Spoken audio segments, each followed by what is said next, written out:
Nós somos a primeira igreja batista em Itapevi. Que a mensagem a seguir possa abençoar sua vida.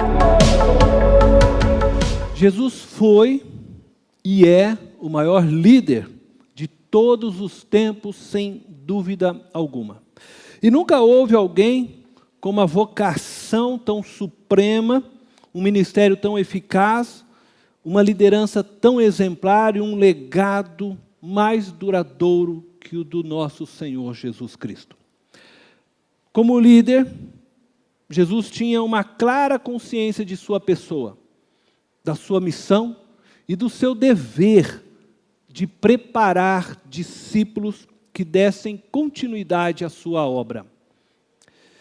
E em seu estado de humilhação, isto é, enquanto Jesus esteve entre nós, homens, Jesus aprendeu a depender do Pai em tudo, desde a escolha dos seus discípulos até o seu triunfo na cruz. Tudo que Jesus realizou, Ele o fez debaixo de oração e submissão à vontade do Pai. Hoje pela manhã, nós aprendemos que todos nós exercemos liderança, pois todos nós fomos chamados por Cristo para sermos sal e luz em toda a terra. Vimos também que o modelo de liderança de Jesus é um modelo pastoral. Jesus exerceu sua liderança tendo como referência a figura do pastor de ovelhas. E também falamos na manhã que liderar é a arte de exercer poder sobre as demais pessoas. Jesus exerceu sobre as pessoas poder e o fez como um pastor. O poder atribuído a um pastor é um poder serviço, é um poder voltado para o bem de suas ovelhas. Isso significa que Jesus exerceu um poder voltado para o bem do próximo. Como vocês podem ver na figura, nós temos ali um líder segurando um guarda-chuva e o trabalho dele é servir através do poder que ele tem a todos que o cercam. Nossa intenção durante este mês de junho é aprendermos com Jesus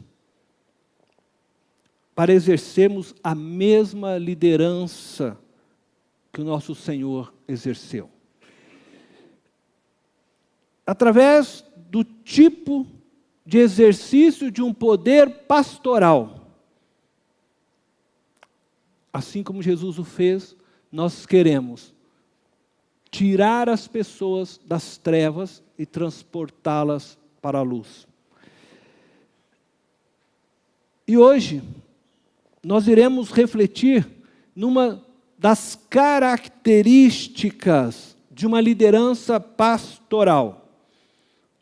E a primeira característica deste modelo de liderança pastoral é que ele é um modelo salvífico. O modelo pastoral de Jesus visa assegurar a salvação de toda a sua criação, a partir da redenção da raça humana. Jesus promete salvar todo aquele que nele crer.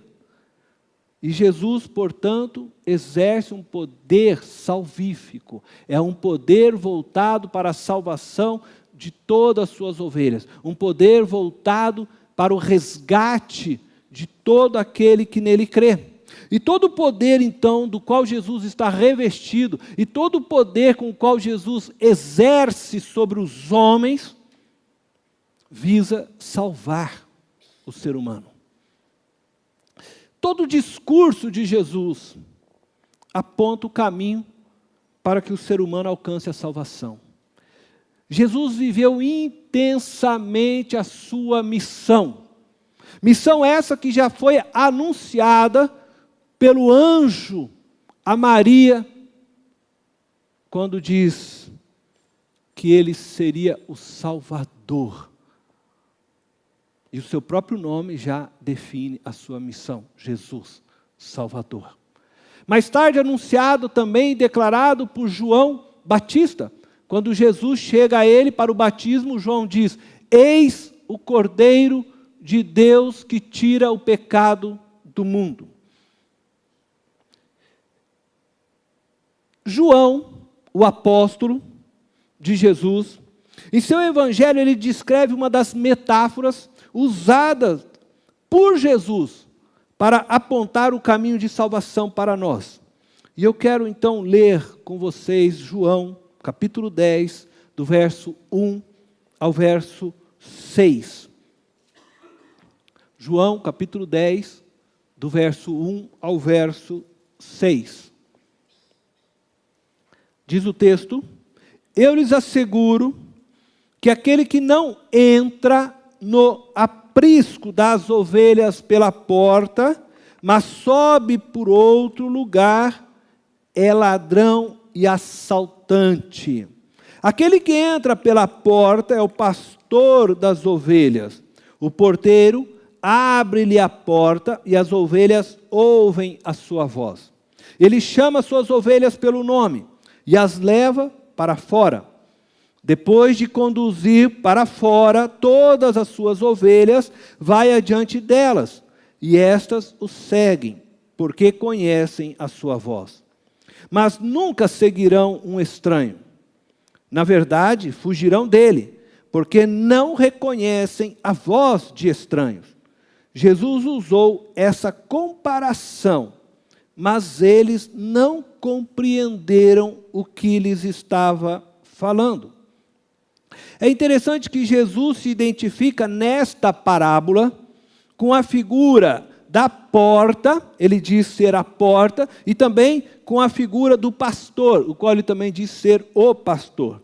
Mas o que Jesus está dizendo, de fato, com esta metáfora? E para respondermos então a esta pergunta, nós precisamos saber para quem ele contou essa parábola.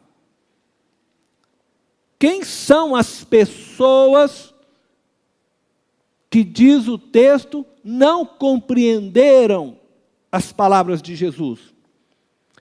E é interessante então que aí nós precisamos retornar para o capítulo 9. Jesus havia curado um cego de nascença. Isso causou o maior pandemônio em Jerusalém. Os fariseus se reuniram não para celebrar que o cego de nascença havia sido curado. Pelo contrário, os fariseus se reuniram para condená-lo, que agora estava vendo. Porque ele havia sido curado no sábado.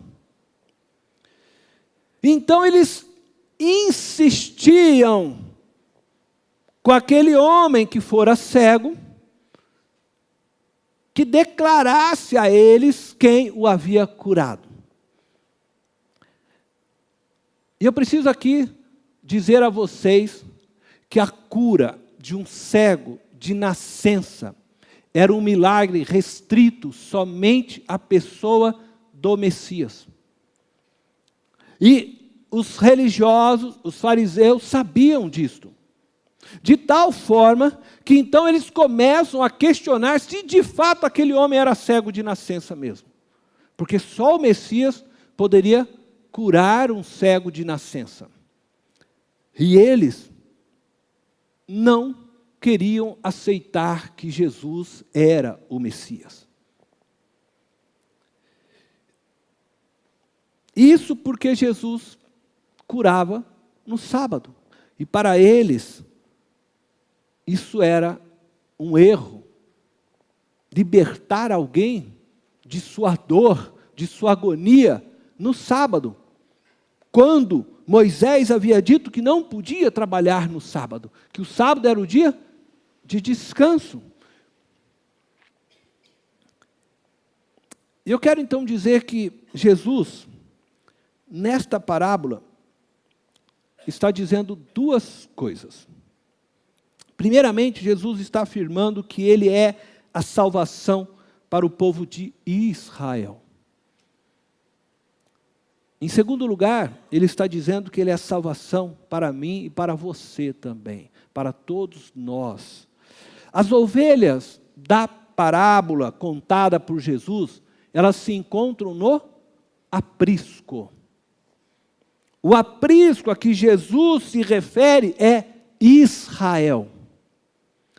Mas nós podemos aplicar hoje que o aprisco se estende ao mundo, uma vez que Jesus agora estendeu a salvação a todas as nações.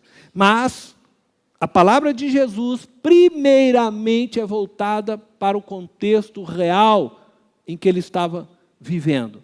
Era para aquele povo, era para aqueles homens a quem ele estava falando para os fariseus ouvir. E Jesus está dizendo que ele é a porta pela qual suas ovelhas devem passar para que encontrem libertação. O texto diz que ele é a porta e eles precisam sair, as suas ovelhas precisam sair do aprisco. Precisam sair de dentro daquela nação, de dentro daquele contexto em que eles estavam, para encontrar libertação.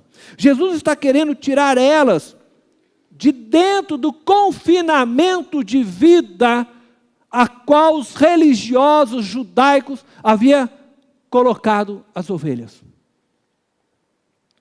Israel representava neste momento da história não uma bênção como era o plano e o projeto de Deus para o seu povo, mas um lugar de cativeiro. Israel usou da lei de Deus para fazer do povo de Deus escravo. Os líderes religiosos usavam da religião judaica para o enriquecimento próprio, usavam do poder que lhe havia sido outorgado e dado para exercerem um poder opressor, um poder manipulador, um poder voltado para si mesmo. O cego de nascença, nesta parábola, ele representa eu e você. E este cego sofria porque estava cercado de homens cegos, mais cegos do que ele. De homens que, na verdade, são tratados por Jesus na parábola como ladrões e assaltantes. Jesus veio para nos salvar da religião dos mercenários, vestidos de sacerdotes. Jesus veio para nos salvar do pecado. Jesus veio, sim, para nos salvar do diabo, da morte, do mundo, deste mundo corrupto que nos cerca. Jesus veio para nos salvar do medo, do juízo. Jesus veio para nos libertar do poder que a nossa carne exerce sobre nós. Veio para nos libertar das nossas taras, dos nossos traumas que a vida causou em nós. E Jesus convida eu e você a passarmos por Ele. Ele é a porta. Nós precisamos passar por Ele para que nós possamos encontrar salvação, libertação, para entrarmos numa nova dimensão de vida, para que os nossos olhos se abram e possamos ver. Eu sou a porta, diz Jesus. E do outro lado, ao passar por Jesus, tem uma vida nova esperando por você. Uma vida abundante, vida plena. E Jesus então está dizendo para você hoje, passa por mim. E você não precisará mais de um pastor guru. Você não precisará mais de uma muleta espiritual. E olha, pior do que uma muleta física é viver dependente de uma muleta espiritual.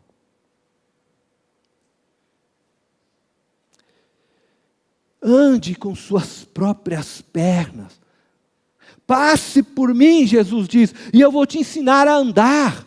Eu vou te ensinar a orar. Eu vou te ensinar a viver a vida sem culpa, sem medo, sem ser objeto de manipulação da massa política, econômica e religiosa que te cerca.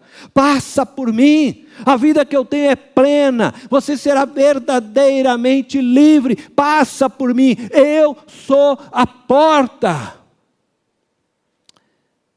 Mas os fariseus não entenderam o que Jesus estava dizendo. E eu quero dizer que se você não entendeu também o que Jesus está dizendo, preste atenção, porque ele foi e repetiu. João 10, a partir do versículo 7, Jesus diz, agora, como eles não entenderam, começa o texto dizendo, então Jesus afirmou de novo, digo-lhes a verdade, eu sou a porta das ovelhas.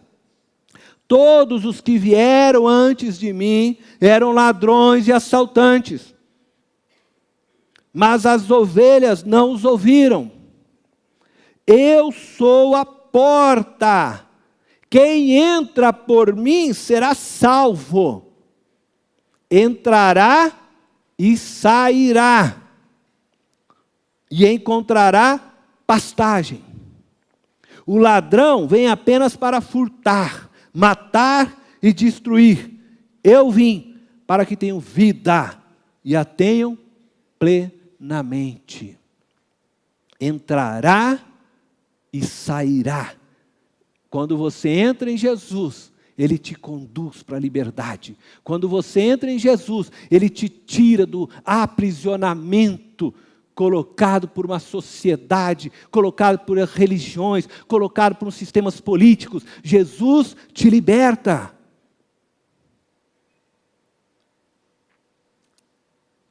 Nós precisamos passar por esta porta. Jesus veio para que você tenha vida, vida abundante, vida plena.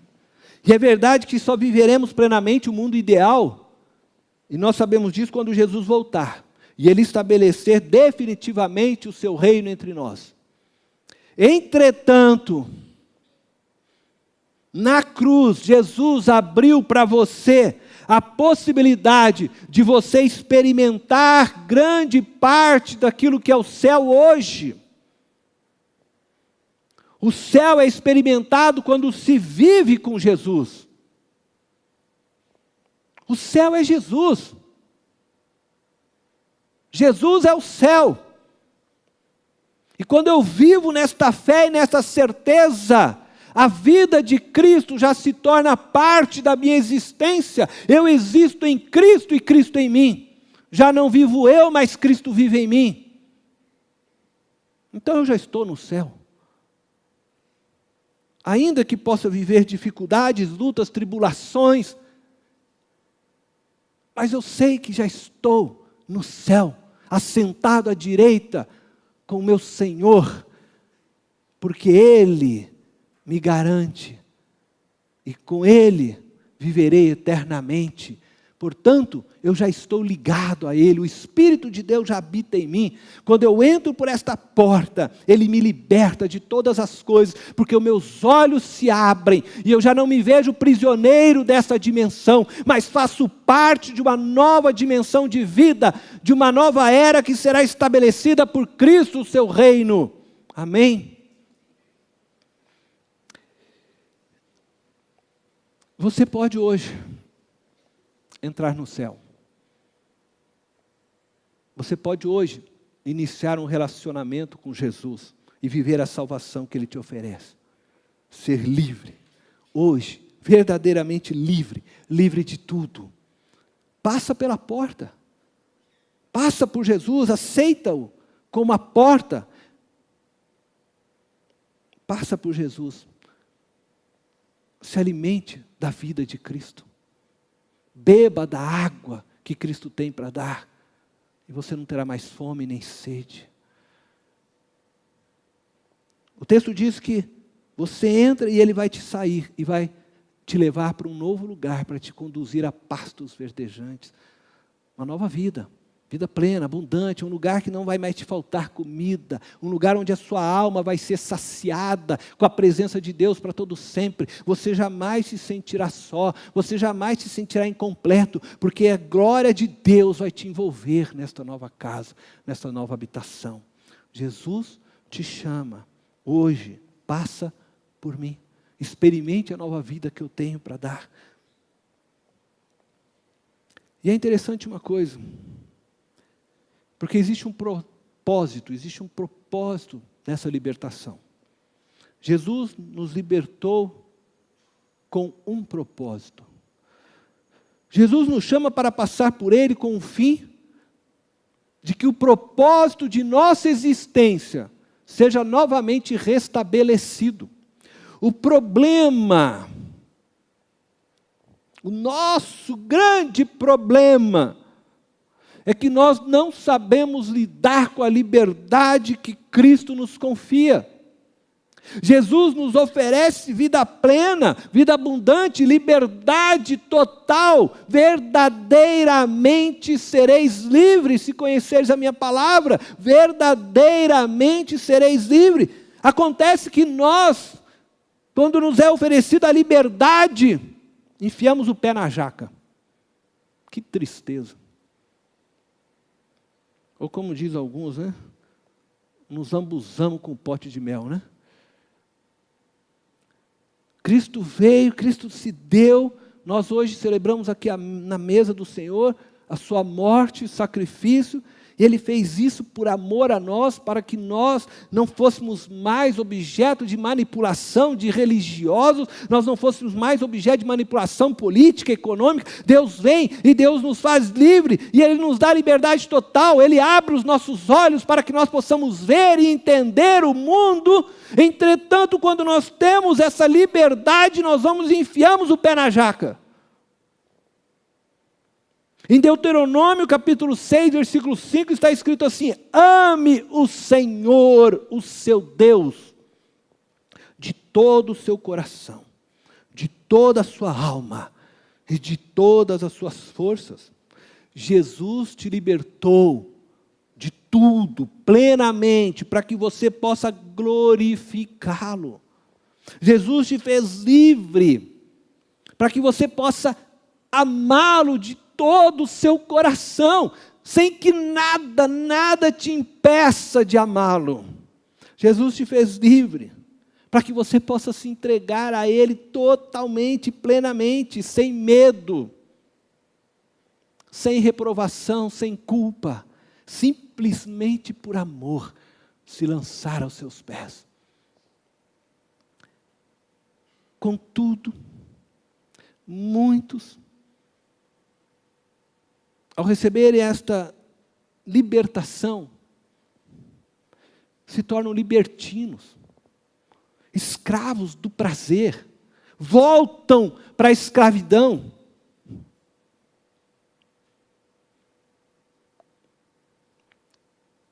Parece, não é que? Como você pegar aquele leitãozinho, lavar, daqui a pouco você solta, ele volta para o chiqueiro. Parece que muitos de nós vivemos assim.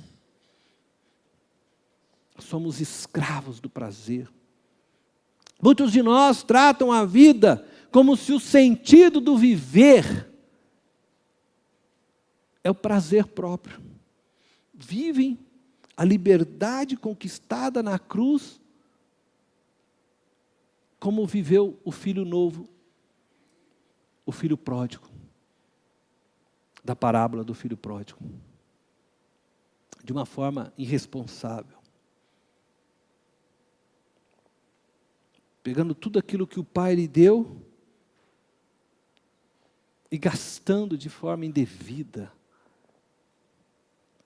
acreditando que tudo é válido para ser feliz.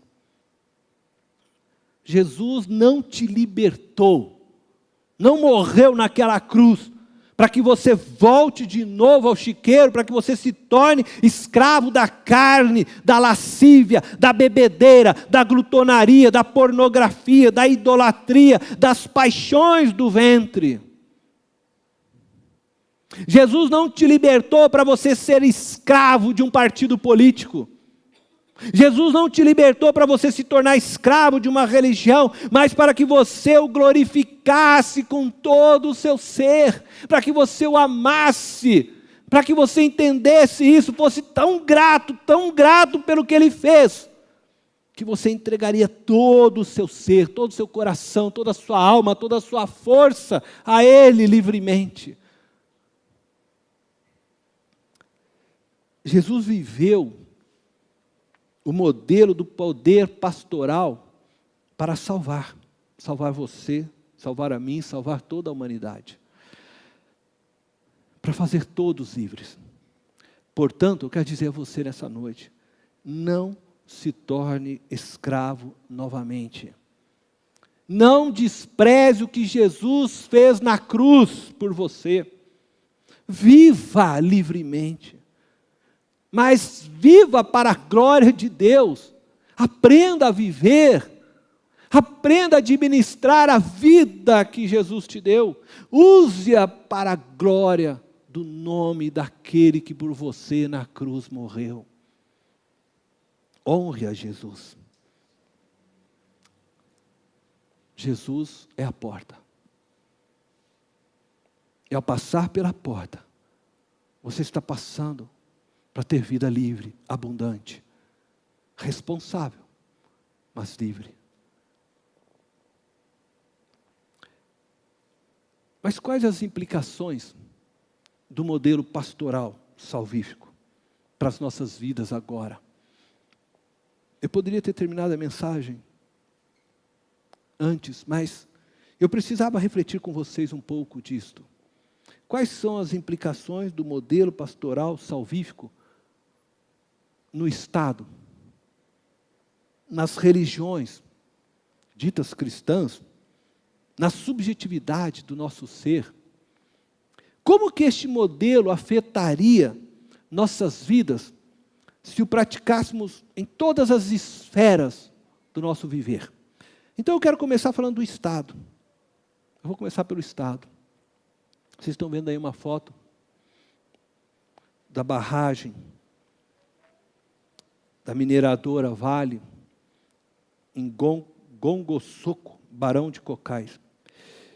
No dia 17 de maio, o jornal É o País, um jornal online, né, que funciona na internet, ele publicou a seguinte manchete: mais uma barragem da Vale pode se romper a partir deste domingo. Mineradora identificou deformação na mina de Gongoçoco, em Barão de Cocais, que levaria então à terceira catástrofe do tipo na região de Minas Gerais em menos de 4 anos. Essa era a manchete desse jornal online. Mais uma barragem da Vale está em risco de se romper, provocando então uma nova catástrofe humana e ambiental em Minas Gerais. Foi publicado em maio, né, conforme eu disse para vocês, no dia 17, a esse momento. Ela não ainda caiu, mas pode vir a cair a qualquer momento, essa barragem, a desmoronar. Os moradores de Barão de Cocais estão sofrendo já há tempo por causa disto. Eles chegaram a sair todos de sua casa quando foi anunciado, abandonaram as casas, tudo, porque acharam que a barragem iria se romper, segundo o anúncio, acabou não acontecendo. Alguns estão nessa, se voltam, não voltam para casa, o que fazer.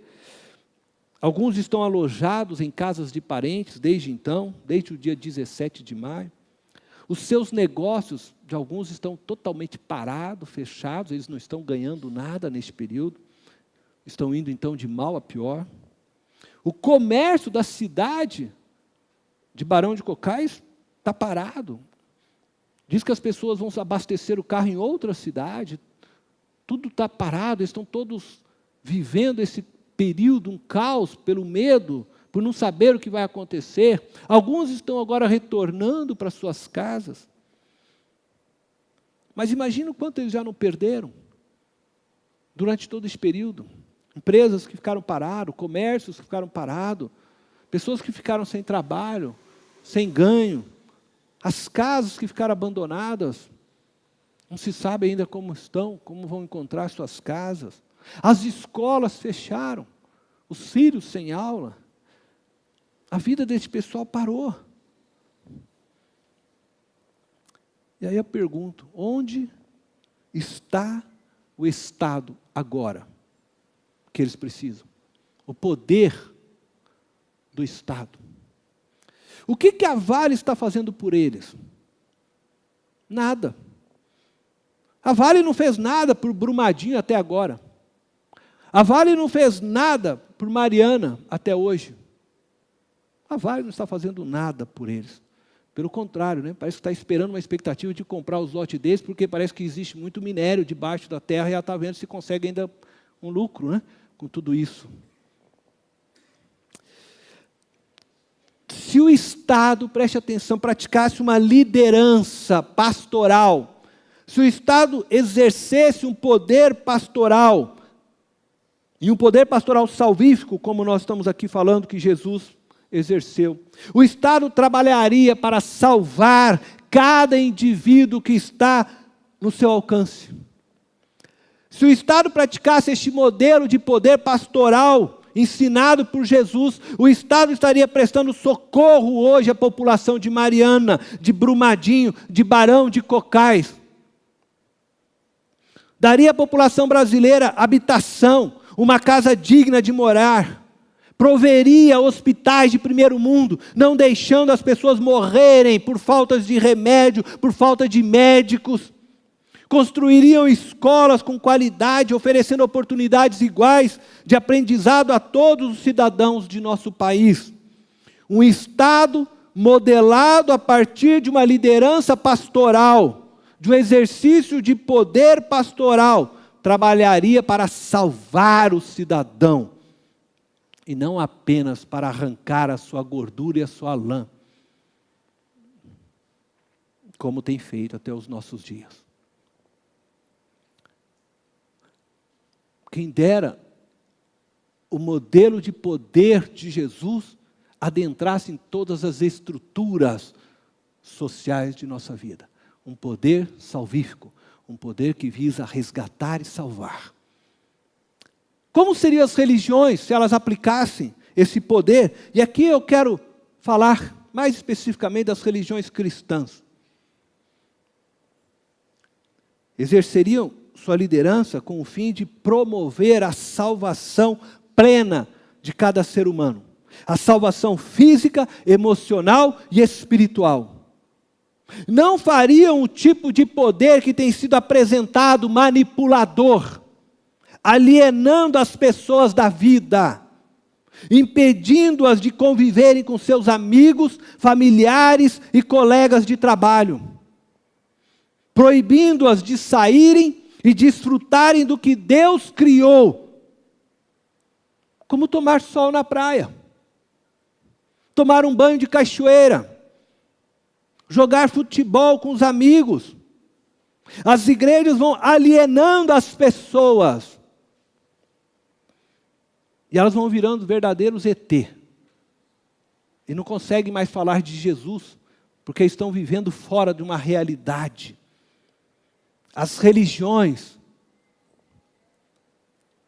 e aqui eu vou falar de um outro tipo de alienação, e que nós precisamos tomar muito cuidado. Elas promovem eventos, e mais eventos, e mais eventos. Aí quando você saiu do primeiro evento, você já caiu no seu outro evento, preenchendo toda a agenda de seus membros, de forma que eles não conseguem mais viver. A vida deles é trabalho, igreja, trabalho, igreja, trabalho, igreja, trabalho, igreja, trabalho, igreja, porque elas estão tão envolvidas com tantos eventos, que não conseguem sequer conhecer mais nem a esposa, o marido a esposa, ou os filhos, porque não existe tempo mais para nada. Cuidado. Cuidado. É preciso que as famílias tenham tempo para si. É tempo para passear, tomar um sorvete, rolar na grama com seu filho, com a sua filha, com seu cachorrinho, brincar, correr, viver, viver. Jesus morreu para que nós tenhamos vida, vida plena, vida abundante. Vida, vida é isso, vida é abraçar, vida é sorrir, vida é passear, tomar um sorvete, vida, fazer um churrasquinho com os amigos, vida, viver, mas sem se entregar, como eu disse anteriormente, ao poder da carne, mas viva a vida. Uma religião que conhece o poder pastoral, a liderança pastoral de Jesus, não aprisiona as pessoas. Não aprisiona elas a um sentimento de culpa e medo, criando para elas uma imagem de um Deus perverso, que você, porventura, não der o dízimo no mês, Ele vai lançar uma praga na sua casa para devorar tudo que você tem. E os pastores usam disso para arrancar das pessoas tudo que elas têm. Uma leitura errada da Bíblia, uma leitura errada de Deus. Pessoas que geram medo nas pessoas, líderes que geram medo no seu rebanho, para manipulá-los, para que eles vivam de acordo com aquilo que eles querem. Se você sair, e Jesus voltar hoje, vai cair um raio na tua cabeça e você vai para o inferno. Se a trombeta tocar, você não vai subir se não estiver na igreja. A pessoa não pode sair num domingo, se ela faltar num domingo a um culto, está em pecado.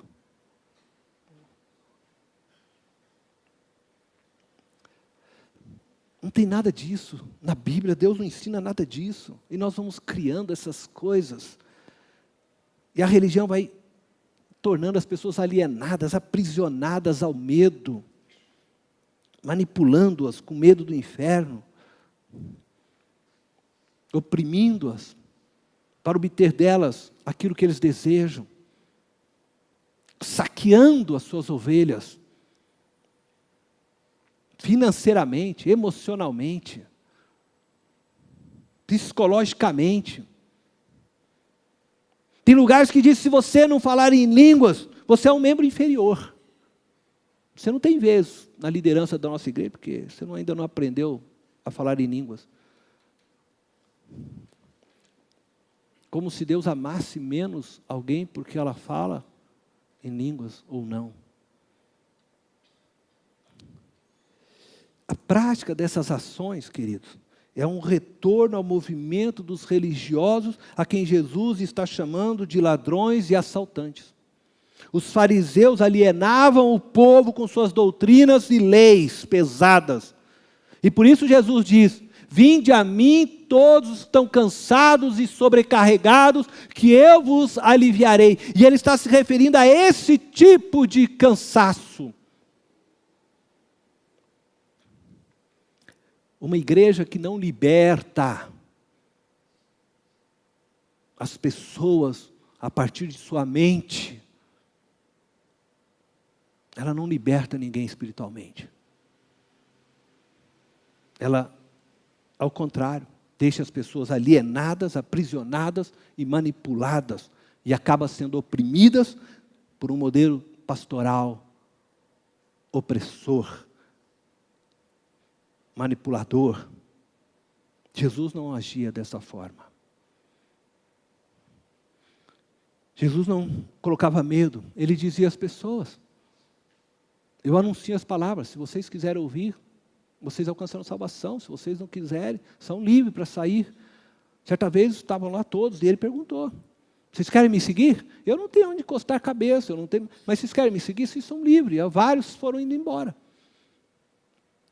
Jesus não ficou gritando para eles, vocês vão para o inferno, vai cair um raio na cabeça de vocês, como hoje se faz. Todos vocês querem. Aqueles que são minhas ovelhas ouvem a minha voz. As minhas ovelhas ouvem a minha voz. E diz o texto que nós lemos, que elas não serão enganadas, porque elas conhecem a voz do seu pastor. Mas só conhece a voz do pastor as ovelhas que buscam intimidade com o seu pastor.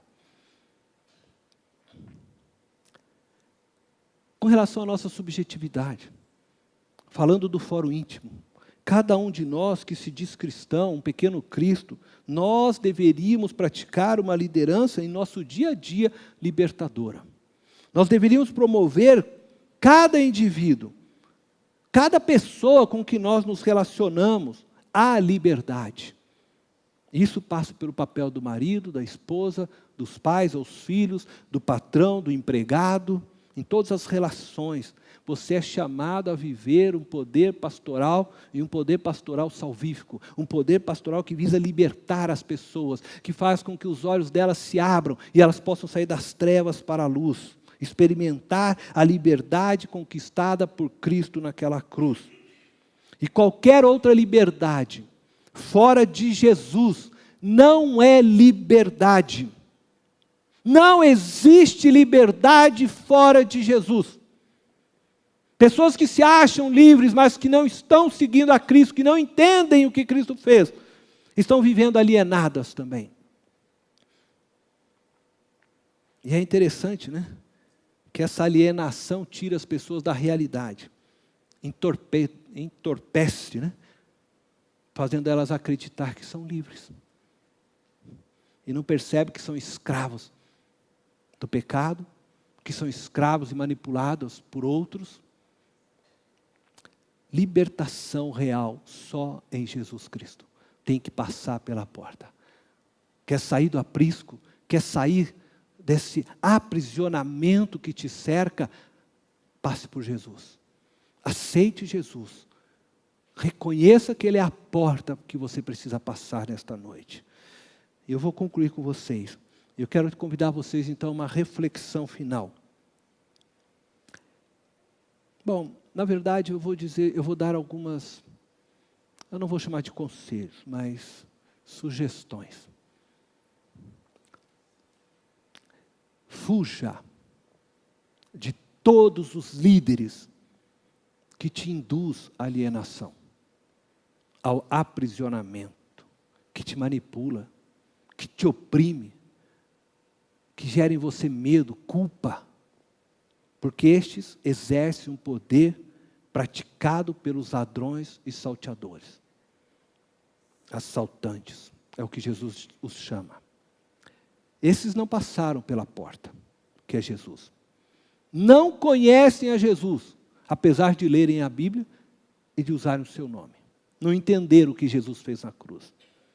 Não conhecem a nova vida que Ele oferece a todo que nele crer. O que eu posso dizer para vocês é: ore por eles. Eles precisam se converter. Segundo, seja líder. Mas seja um líder que exerça o modelo pastoral salvífico. O modelo pastoral exercido por Jesus, que promova as pessoas a um crescimento e a libertação. Promova a libertação de seus filhos, de seus familiares, de seus amigos, de seus colegas de trabalho. Libertação em Cristo Jesus. Mostre o Jesus libertador para eles. O Jesus que morreu na cruz e venceu tudo para que eles também sejam mais que vencedores. E que nada possa escravizá-los. Diga a eles: libertação verdadeira só em Jesus. E por fim, se você que está aqui nessa noite ainda não passou por esta porta que é Jesus, hoje você é convidado a passar. Passe por Jesus. Reconheça que você precisa da libertação que só Ele pode te dar. Experimente a nova vida que Ele tem para você. Uma vida vivida no amor. E que só existe uma lei com Jesus. Só existe uma lei. A lei do amor. Ame a vida. Ame o próximo. Ame a Deus. Ame a si mesmo. Ame. Viva a vida em amor. E se você quer experimentar essa vida de amor, você precisa passar pela porta que é Jesus. Feche os teus olhos.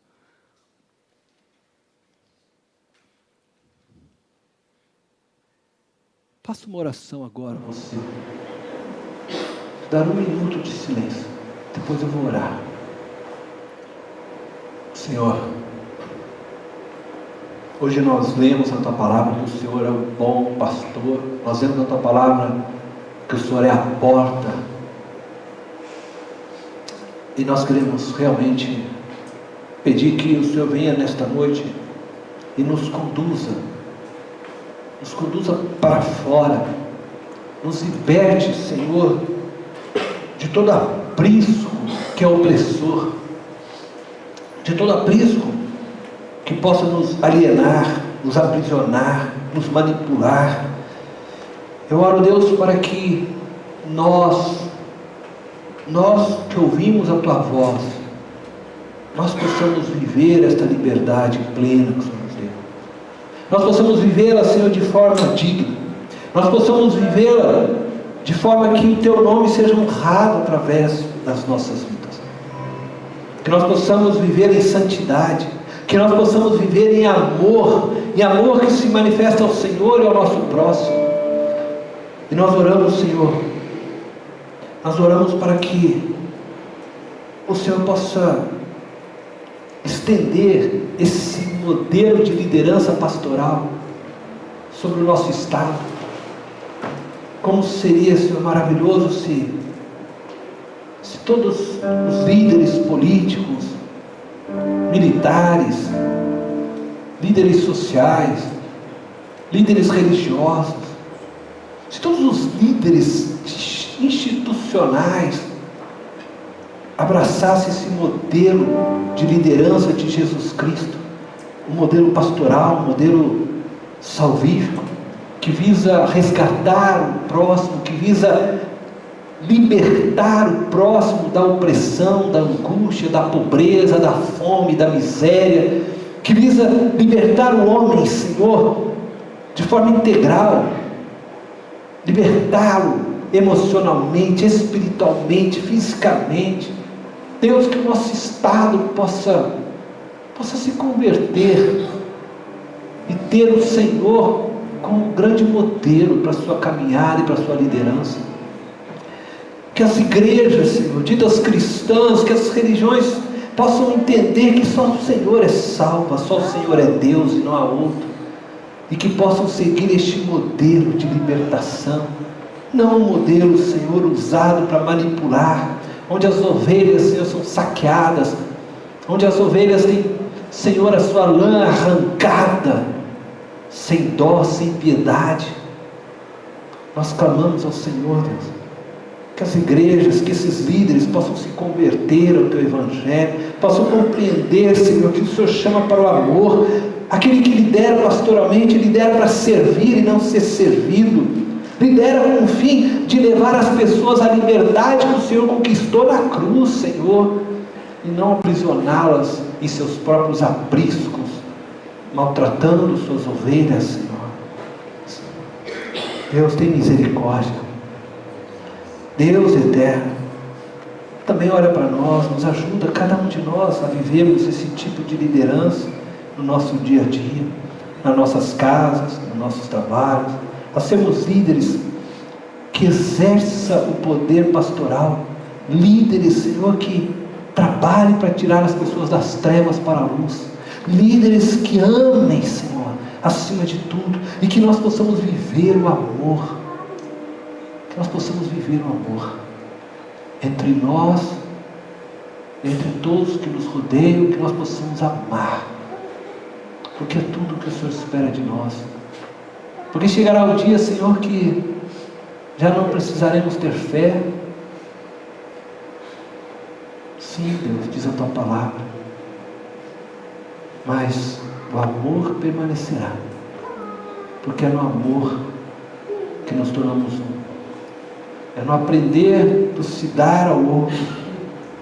Que assim seja, Senhor, o exercício de nossas lideranças, Pai, dos líderes de GP, dos líderes pastores, dos líderes, Senhor, de ministérios, uma liderança pastoral, salvífica. É o que nós pedimos, no Teu santo nome, Jesus. Amém. Esta foi mais uma mensagem especial da Primeira Igreja Batista em Itapevi. Que Deus te abençoe.